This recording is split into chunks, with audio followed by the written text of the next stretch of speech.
morning, Danya. And Amanda's with me too. Wonderful. Oh my goodness. I wish you were here with us. And so do I. How does it feel to finally put this out in the world? It's pretty extraordinary. And again, the ironies of being here in Berlin when this film, which took 12 years to make, is finally finding a public. The ironies are pretty crazy, but anyway, thanks Zoom for letting me sort of be there with you. Okay, so why don't we start with the very beginning and how in the world did you come up with this? Why opera as the mode of storytelling, and just, just all the conceptualizing, the characters, the, little vignettes that come in between. Can you talk a little bit about the process? Was it something that you had planned, or did random ideas pop up over 12 years and you're like, yeah, that sounds like fun? Well, I think a big part of the answer lies with the collaborators. And I want to ask everyone who's in the audience tonight who had some role in helping make this crazy project lift off to just stand up for a moment. So there's some, so I can say thank you to you, but also to the audience. I appreciate who's helped make this happen. Past and through extraordinary people who came together to help put this up and out. I'd like to single out two in particular who were there. Dave Wall, who was there from the beginning, extraordinary composer and collaborator, and this is probably the biggest and craziest and longest project we've done out of many. But just a huge debt of gratitude to his brilliance and wisdom and wit. And then Nick White, our wonderful picture editor, who took all these elements and wove them together into the carpet you've just seen. Hopefully a magic carpet. In answer to your question, it's very much a Toronto film. It came out of the lived experiences of first Queers Against Israeli Apartheid, and our struggles with City Hall and with the city in general, and then experiences of Palestine solidarity at York University, and most recently with Queer Cinema for Palestine. And so the inspiration was very much the collective work that was being done on various fronts, and the ways that those separate initiatives connected up together to speak about what Palestine solidarity looks like today. Okay, I have a question for you. So there was a lot of laughter, and I can't see the smiles on people's faces, but I'm 100% sure people had huge smiles on their faces. And it's super hard to make funny films about BDS or Palestine. So I'm wondering, if you could just speak to that and, the risk you took in doing that. It feels like a risk, I think it comes very much from I think what Judith Butler addresses, what Ali Abunimah addresses in some of the documentary interviews, that need for recognizing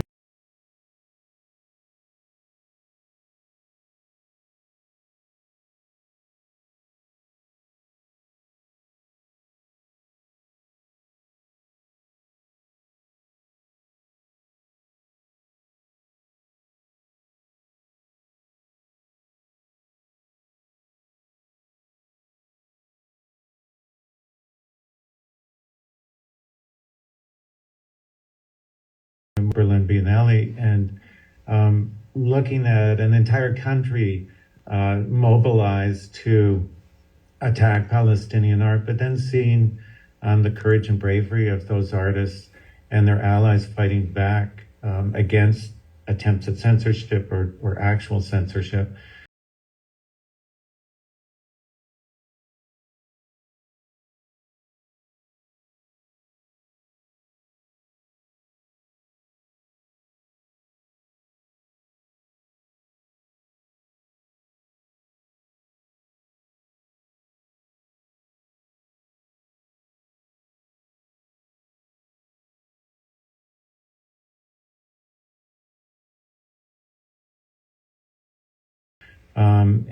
And seeing that there is within the solidarity incredible inventiveness by necessity.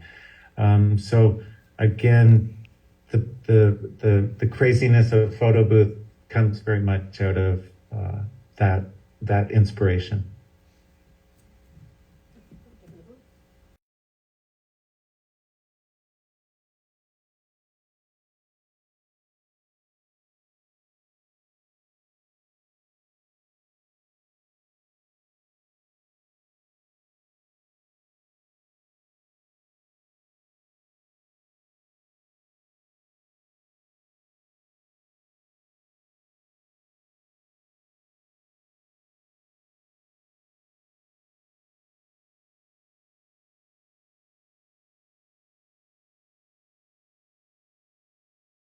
You know, this film is a testament to the work that a lot of activists in the city have done.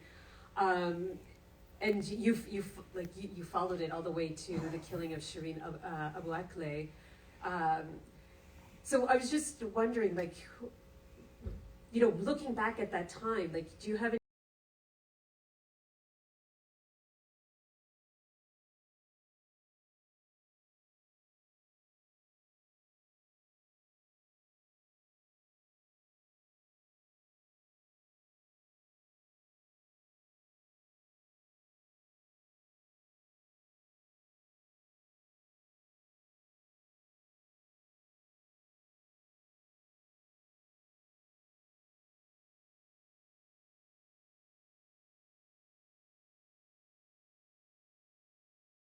any reflections or thoughts, or did anything jump out at you about the arc or the trajectory of Palestinian activism and where it's going? Maybe, you know, even from a different spot where you are in Berlin, you know, how is art and activism being utilized? I think the in some ways the real spine of the film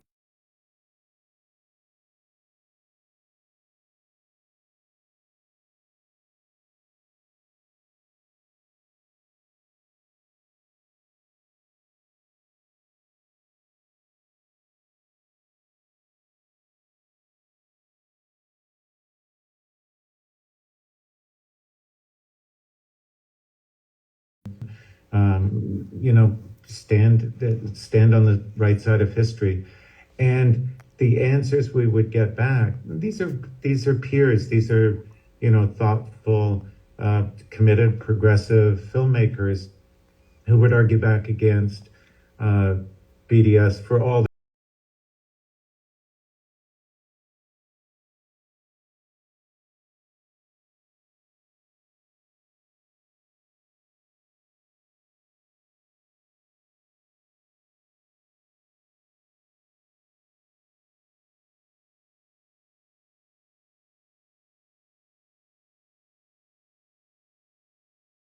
reasons we're familiar with. And so in some ways this film was trying to make that, you know, take those conversations and put them on screen in different sorts of ways. So instead of just being a 100-minute polemic or 110-minute like that sort of persuasion, using West Side Story and using BTS to make the arguments from different angles, and trying to illuminate all the reasons why boycott is a tactic that's arrived and is about now, but equally acknowledging all the hurdles that are being put in the road of what should be common sense. It should be every artist should understand and every institution should understand that boycott is the necessary, fundamental, common sense response to the ongoing Israeli apartheid state. And we all should be on board, but how hard it's been to bring people on board. So trying to capture that difficulty was the spine of the film. Okay, I think we have an audience question. Yeah, I see a person right in the white blouse. Yeah. Just, yeah, or you can yell it out and we'll repeat the question.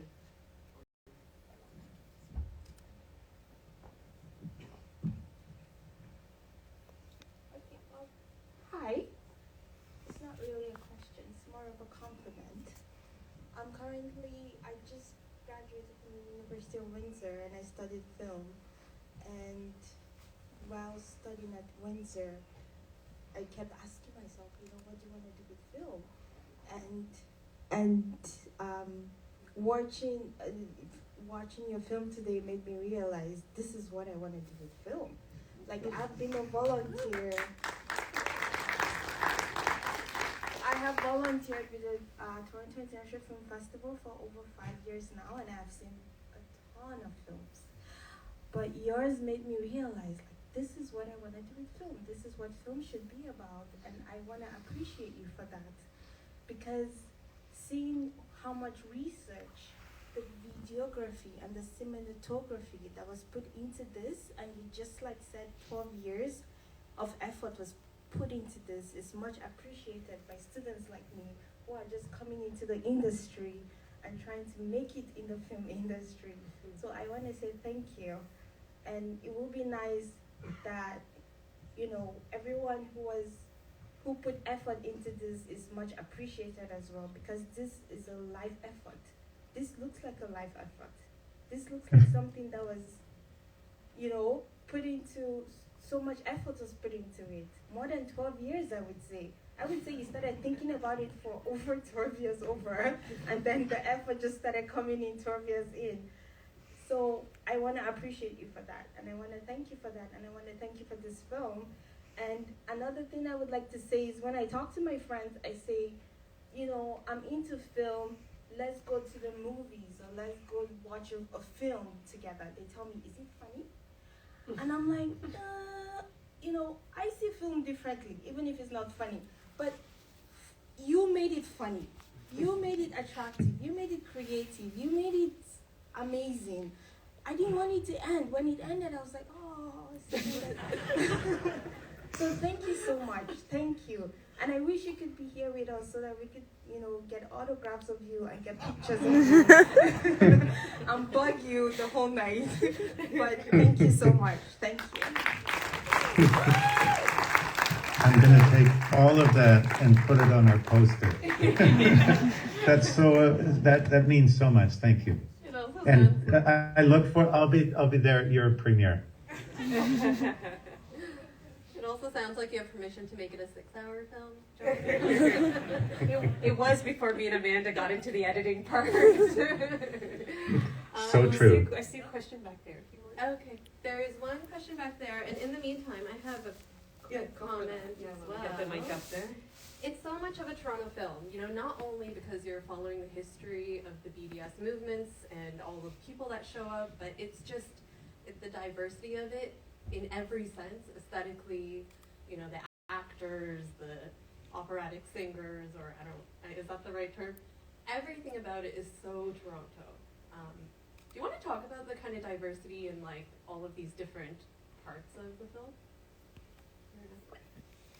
film? Absolutely. I mean, some of the diversity on screen it has to do with just longtime collaborators, and I'm looking out. I'm pretty sure Alexander Chapman's in the audience, and Alexander and I have been collaborating for many moons. But along with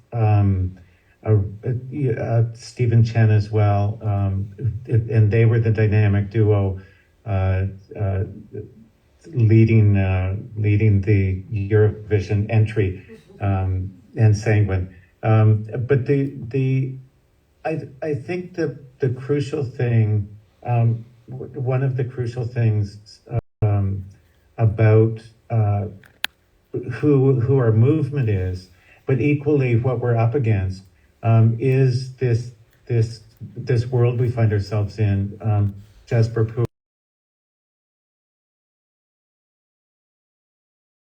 Poor, homo norm,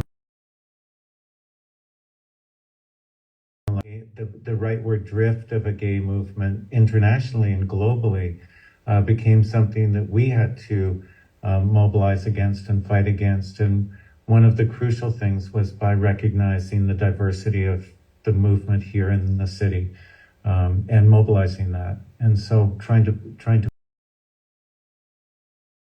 ensure that that was on screen became a big part of the effort. Amazing.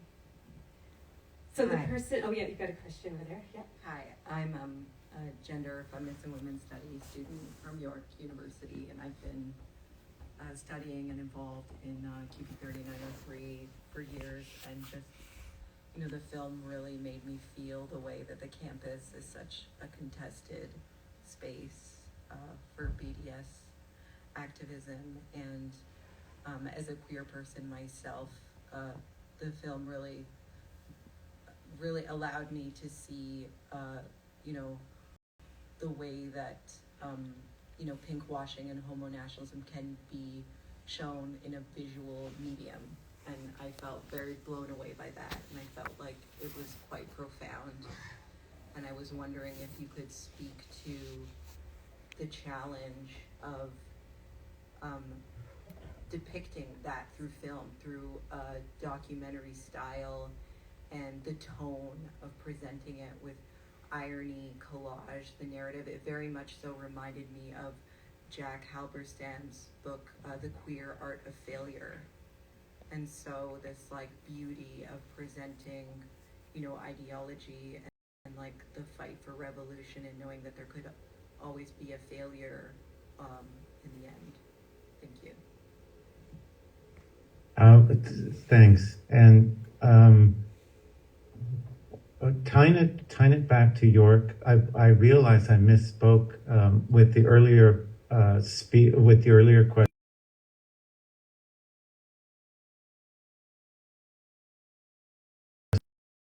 First megaphone choir the first megaphone choir concert, which was in response to the rustication of Dan Freeman Malloy. And I'm pretty sure Dan's in the audience tonight, and just deserves such credit for the courage that he and the BDS folks at the time on campus, the students on campus at the time, were mobilizing against an administration which historically has always been aligned with promoting Israel and continues to be. In fact, our president just got back from a notorious junket to all expenses junket to Israel, along with university presidents from across the country.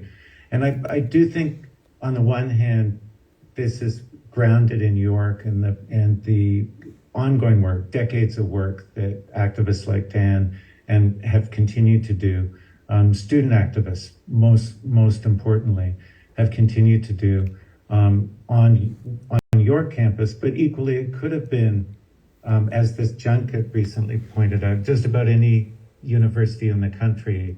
That alignment of our university leaderships with a pro-Zionist, pro-Israel stance has been something that we've made it a necessity to fight for BDS on campus. In terms of connecting queer theory, I think Jack's work gives us all such a intricate framework for enabling and imagining what resistance and what fighting back can look like, acknowledging the contradictions and acknowledging how hard it can be. But I think as well, I'll invoke Judith Butler again when she talks about just the people are surprised by the wit and humor and inventiveness of what a BDS movement can look like. And that's coming from diverse projects and practices around the globe. Palestinian-led queer BDS is noted for its wit, its humor, its style, its graphics, its inventiveness. And I think that's in some ways, the most important thing this film is hopefully sharing. If I could put David Wall on the spot. Please do, always. Always. I knew you'd like that. David, we can't talk about this film without talking about the music and the composition. Can you talk about the process a little bit, and the lyrics and the sounds and the music and how that all came together? Can we get David's right there? Can you get him a mic there? Gigi?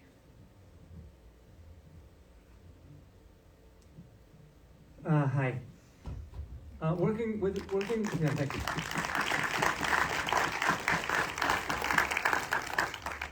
Working with John is the most delicious challenge that anyone could ever imagine, because he has an incredibly, as you imagine, rich.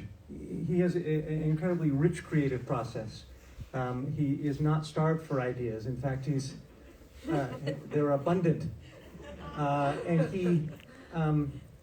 he has, why don't we, let's make a film that has BTS and Schoenberg all, cohabiting, and he presents these incredible challenges, and it's an incredible joy to work on these films.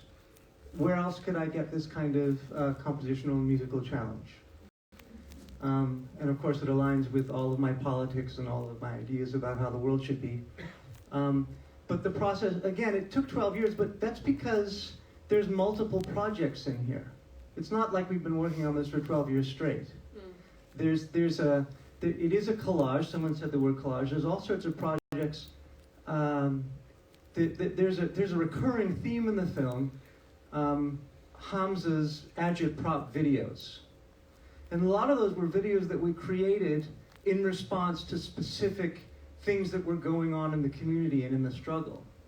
And so these things have been brought together. So it is, I don't know how to put it without sounding like it's just a big casserole, but in some ways it was. But then, of course, there is a sort of binding tissue. And there were, musically speaking, I'll just quickly say this. There were thematic ideas. So we had the Schoenberg, that 12-tone crazy music, blah, blah, blah, that kind of stuff, was associated with Jerry and Heather. And to me, at least how I don't know if you agree with this, John, but there was a kind of, the sort of oppressive quality of what is being struggled against. I think that's where that music came in. And then you had the kind of more pretty sounds associated with Genet when he's walking in the desert, arguing with himself. So there were definitely thematic, for musically speaking, there were definitely thematic choices that made sense. I wanted to ask you a question, John. All right. Can you speak to, one thing that watching this all, there's a lot of what I'd call Western, in quotes, at least musical artistic practice. There's a lot of Palestinian voices in the documentary footage, certainly, and there is at least one Palestinian musical ensemble used in the score. But what is the idea in terms of using opera, for example, which is a European thing? So can you just speak to that? It works instinctively, but where does it, what does it mean in terms of the call it the conceptual landscape of the film? A bunch of years ago, I made a musical about AIDS. And this is in the early 90s when the idea of addressing AIDS in any other manner than a four-hanky melodrama was just so taboo. And I wanted to purposely use the fluffiest, most inappropriate medium possible to try and capture everything that was exciting about AIDS activism in that moment. The wit, the humor, the anger, the fight back spirit, the take no prisoners, break the rules spirit of AIDS activism, and using that most fluffy and inappropriate medium of the musical seemed to be a method for trying to point out what was exciting about AIDS activism. And so with Palestinian solidarity and especially queer BDS, I was trying to think of what would be a similarly wildly inappropriate medium, and Western opera came to mind. Western European opera came to mind. So the collision of the shock of the collision of disparate elements, I think sets off fireworks and causes sparks. And I think the collision of penguins and Schoenberg is that sort of example of trying to upset the way, trying to destabilize the way we normally talk about things. Our discourses in activism and in politics can sometimes run along familiar lines, and I think finding ways to upset the apple cart can cause some excitement. I mean, some of this comes from Brecht and the idea of setting off little mini explosions on stage to wake people up, to make people engaged, especially to make people think about their own role in the story. So instead of them passively consuming a story that's there on screen, it's about an engagement of the audience and thinking about what is our place today, what is our moment today. Weird that we've never had that conversation before, but yeah, thank you. That was perfect. Okay. I think we have it about once a month. Are there any more questions from the audience? Okay, I will ask. I'll ask one. What is next for John? Well, What do you tomorrow hope will be next? Tomorrow I'm ill-advisedly running a marathon, and I'm determined to set a duration record for the longest Berlin marathon ever run. But after that, Nick and I and Dave are deep in the trenches on an edit of a new film, a collaboration with Chase Joint, which we're very excited about. There's a number of other projects which are bubbling. So it's there's films on their way. That's what we like to hear. I think for my last question, I wanted to just comment on the amazing costumes. Each one was very unique and extraordinary. So I'm just wondering, how those are conceptualized, and did you take any of them to Berlin for the marathon to have you and your crew, running down the street in orange unitards or? The Berlin Marathon made clear they were very strict about the dress code. Okay. Not surprised. But a shout out to Melissa Stewart, who couldn't be with us tonight, but was our costume designer in wit, and the Lady Gaga train is all Melissa, and it goes from there. So huge shout out to her inventiveness and wit. Just again to repeat the incredible debt Dave and I owe all the collaborators who at all the various points stepped up and believed in this project and brought it to the screen. And again, to repeat from my introduction, a special memory, a special tribute to the incredible, the incomparable John Gilbert, and our wonderful producer, Annalie Ackborn, and how much they brought to this project. So big thanks.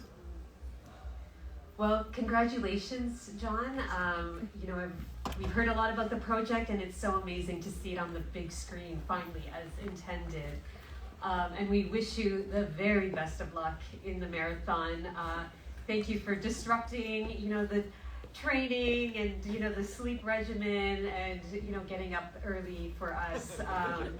You know, we hope you make it in the finish line, and that we did not negatively impact on your time. I do want to a huge shout out to TPFF for just over these many decades giving us all such rich food to eat. So great thanks for hosting this for me. Well, we'll have to celebrate when you get back. It's a deal. All right. Well, thank you very much, everyone, for joining us, and hopefully we'll see you for days.